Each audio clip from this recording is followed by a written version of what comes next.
Welcome to Butterflies of Wisdom, everyone. This morning, I have Debi Silber with me. And so without further ado, I'm going to let Miss Debi take it away. Okay, thanks so much for having me. Well, really what I do is I've created a multi-pronged approach to help women either prevent or heal physically, mentally, and emotionally from a life crisis, or wake up from a midlife crisis. And really, while I've been on Dr. Oz and Fox and CBS and TEDx, what I hear is the most impressive thing about me is that I'm married for 26 years and I have 4 kids and 6 dogs. So there you go.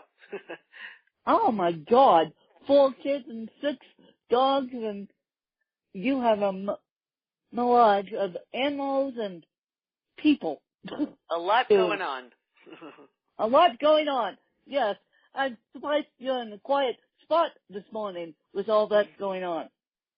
They're all the dogs are away, and I have 2 of my kids are actually traveling. One is in Europe, one is in Japan on teen travel tours, and my second is working, and my first is starting her own life coaching business. So everybody's busy. Everyone's busy. Good. So, Debi, what is your best entrepreneurial moment in all this? I'm so blessed to be able to do the work I love and really to be doing what I'm uniquely called to do. I've been in my own business for over 25 years, and as I've grown and changed, so is the business. I started in health, and it was really getting people lean and healthy, and then it sort of evolved into a business where what was the reason why the health issues were showing up in the first place? It was because of stress or mindset or relationships. So I went down that road and started really working with them at that level. And then a lot of my clients and me too, we started hitting these major life crises, whether it's divorce, death of a loved one, disease, devastation, abuse, trauma, whatever it is. And I sort of created this formula that helped me bounce back, tested it on my clients. It helped them too. And now I'm in a Ph.D. program for Transpersonal Psychology, which is the study and science of transformation, and using everything I've ever learned to really help women go, from that place where they feel broken to a place that just is just unshakable. Congratulations on that. So you're pursuing your Ph.D. as we speak. Oh yeah, I'm taking, oh yeah. This is the semester. I'm taking 3 classes, and I'm in my last year. If all goes well, it's next June. Next June I graduate, and I'm working on my dissertation now, which is enormous. So an enormous project. You're but a great stuck one. underneath of the textbooks. Jeez, yikes, and working and doing all that stuff. So how do you manage work-life balance? That being said, how do you manage work-life balance? Yeah, it's, I used to strive for this work-life balance. I thought it was achievable. And I was sort of like 50%, imagine, you only have 100% of your time. And I looked at it and I said, okay, well, I'll be 50% with my work and 50% with my other responsibilities, dividing my time. And I 100% stunk at everything. And it hit me one day, and I thought, well, since all you have is 100%, what would happen if I'm 100% in the space I'm in? So when I'm working, I'm 100% in my work. When I'm with my family, I'm 100% with my family. And I noticed that I was so much more productive. I was so much more present, so much more focused that way. And I had a lot less guilt in either of those spaces. The old way, I would be working and I was feeling guilty I wasn't with the kids, or I was with the kids, I was feeling guilty I wasn't doing more work. So it truly, that one shift helped me tremendously. I mean, I'm not good at it all the time, but when I am, it works. So you don't consider balance?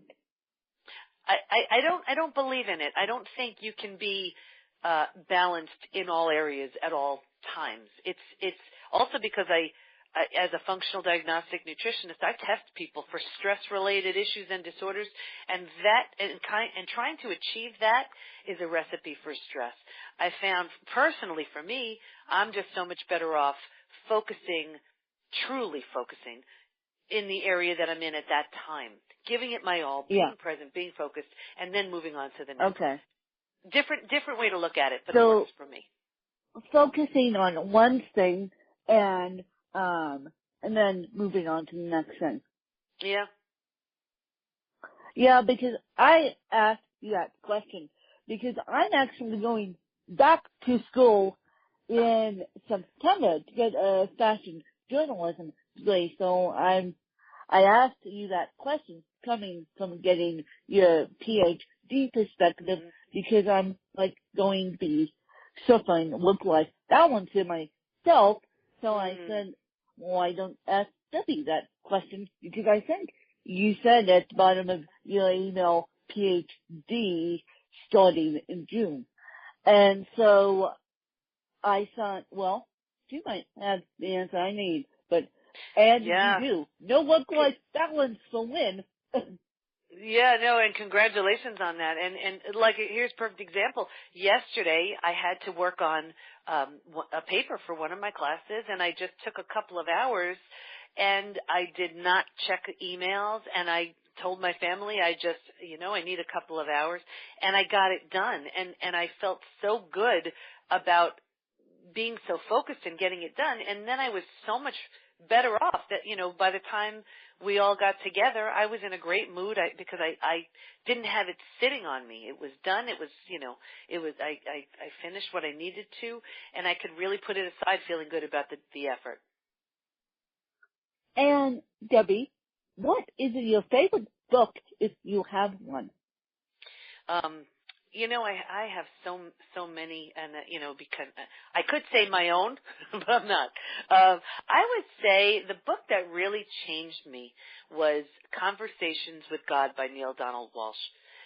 I remember reading that book about 8 years ago, and it just changed how I looked at everything.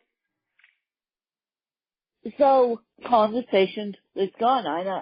I am presuming that book could be found on Amazon and could be found on Audible and all that good stuff. So, Debbie, what is your favorite podcast if you have one? And yes, NPR as a podcast counts. I'm so grateful to be a guest on so many amazing podcasts. I couldn't even say if there's one that really resonates. But they're all. I love the idea that we have access to so many different types of podcasts that could truly teach us whatever it is we're looking to learn from. From the exact people we need to learn it from. It's just amazing that we even have this access and this ability these days. Oh my God. You took that on a totally different spin. I was going to ask you your favorite podcast, and I thought you were going to say something. But for the first time, you took that on a totally different spin by saying you've been a guest on so many different fabulous podcasts, including my own, and you were so happy to have this technology. And just to let my listeners know, most schools now online, and you don't even have to leave your house to go to school. It's so true, and I find that there, so many people tune into podcasts, and it's amazing how when a guest is on, just saying the words that you just needed to hear at that moment, or when there's a host just like you who's sharing a message to their audience or bringing somebody new to their audience that could really benefit. I mean, it's a gift what you're doing. You're giving people like me a way to have access to people we wouldn't have known otherwise, and just contributing to the greater good, which is just a wonderful. If we're all not sharing what we're uniquely here to do, what's the purpose? So I think you're doing the work that you're so good at, and it allows people like me to do the work that I'm good at. Well, I appreciate you saying that, and I know you're not being nice to me. You're saying that truly, honestly. And so, Debi, what is your favorite technology tool that you use on a daily basis? And yes, iPhones and Androids count. Yeah, it has to be my phone, because through my phone I'm connected, but I'm not just connected to things that are meaningless or silly. Like we have, on my phone I'm connected just through text with my friends, and I have a group chat with my family. Like, here's a perfect example.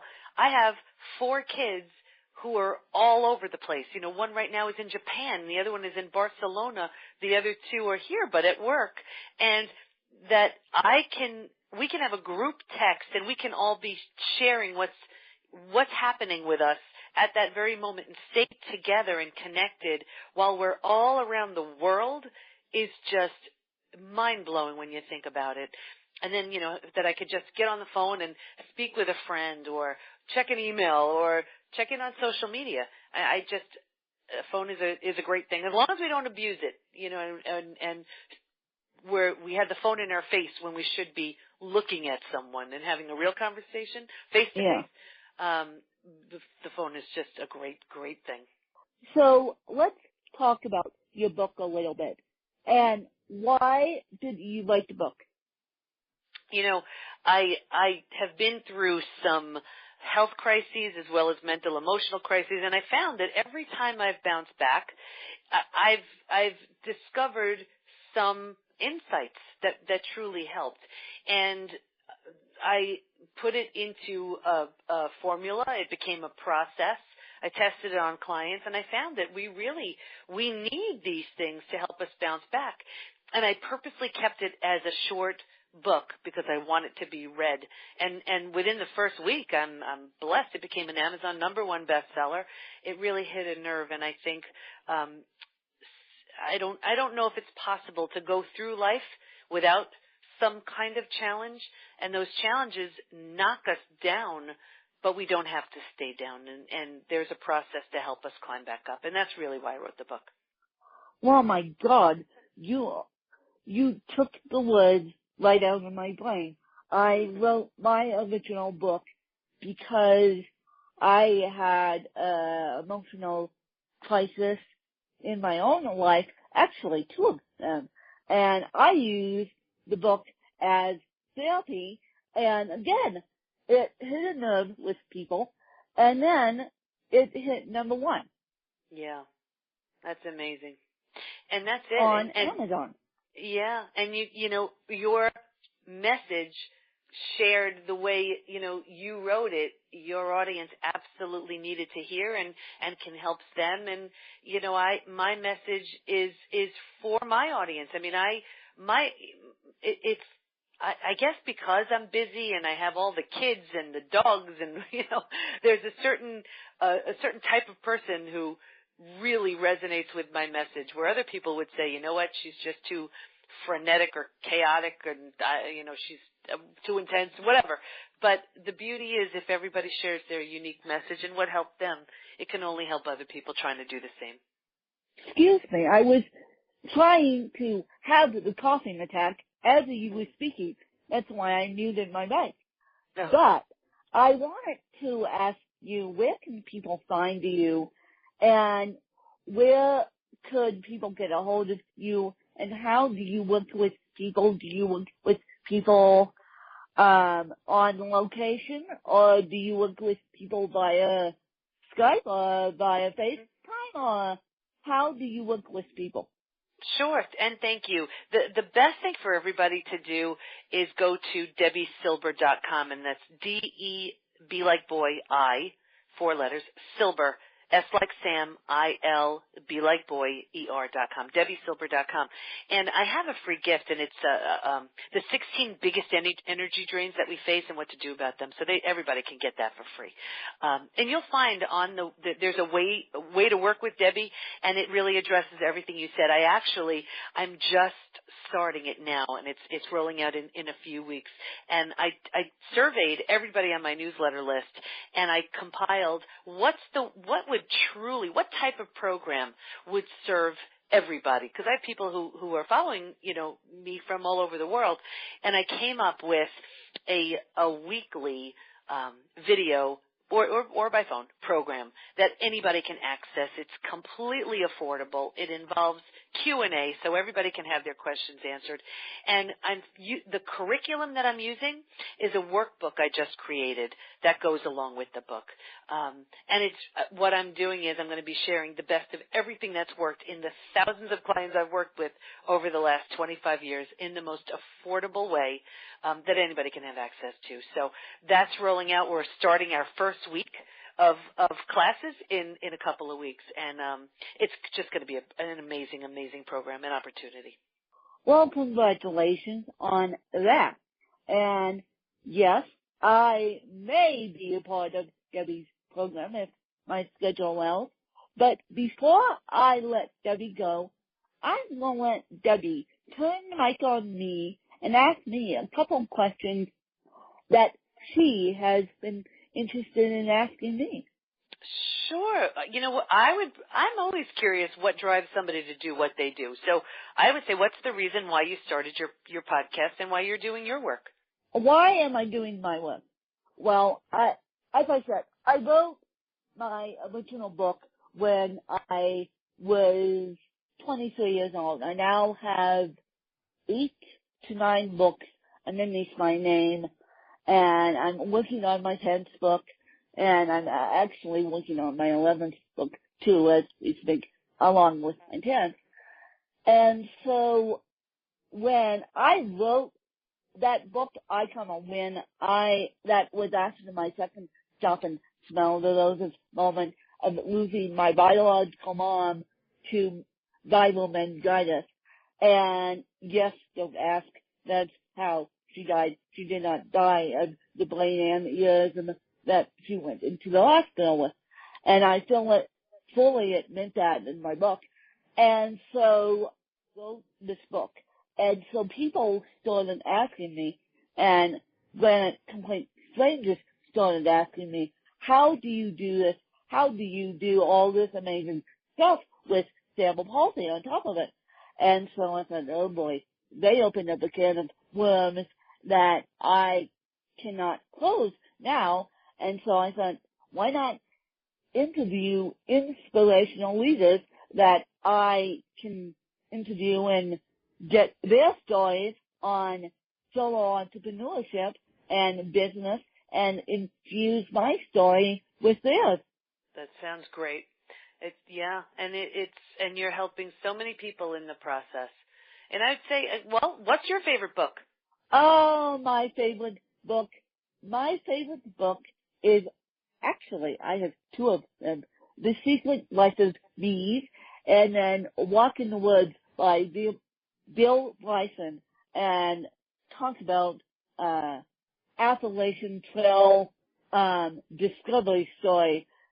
For those of you who have read A Walk in the Woods or listened to it on audio tape, I know it's on audio tape, you get a real eye-opening to determination.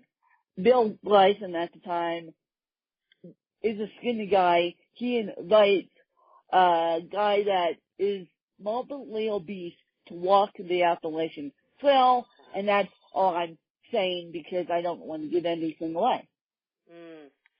And I guess I would have one more question, and it's what's been the moment that has given you the most pride and sense of accomplishment? The moment that I have had the most pride and a sense of accomplishment is being able to say that I'm a ex-Kona Ironman triathlete, and I retired from that over a year ago, and it's been doing the Kona Ironman as a disabled woman was the most thrilling experiences of my life. And yeah, that in itself is a feat in itself. And unfortunately, my teammate and I weren't able to complete the Kona Ironman, but we were able to compete in the Kona Ironman.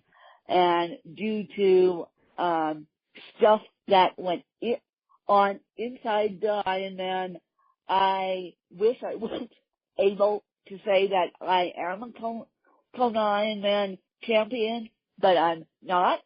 So, yeah, that has given me the most joy just to say I've done it. Yeah, just to participate in that. That's amazing. Yeah. Those are all my questions. All your questions. And you guys, I appreciate Debbie coming on, and I apologize for the phone ringing in the background. I didn't know that my landline was going to go off, but there we go. And so I hope you guys enjoyed another fabulous episode. And by the time you guys hear this, you will already know my special announcement. I say I have more than one, but by the time you guys hear this on Thursday, you guys will already know what's going on in my life. And one thing was it's a little chaotic, but we'll get to that later on today. And today's Monday, but I appreciate Debbie coming on and sharing her story, and I hope you guys enjoyed another fabulous episode. Thanks, you guys.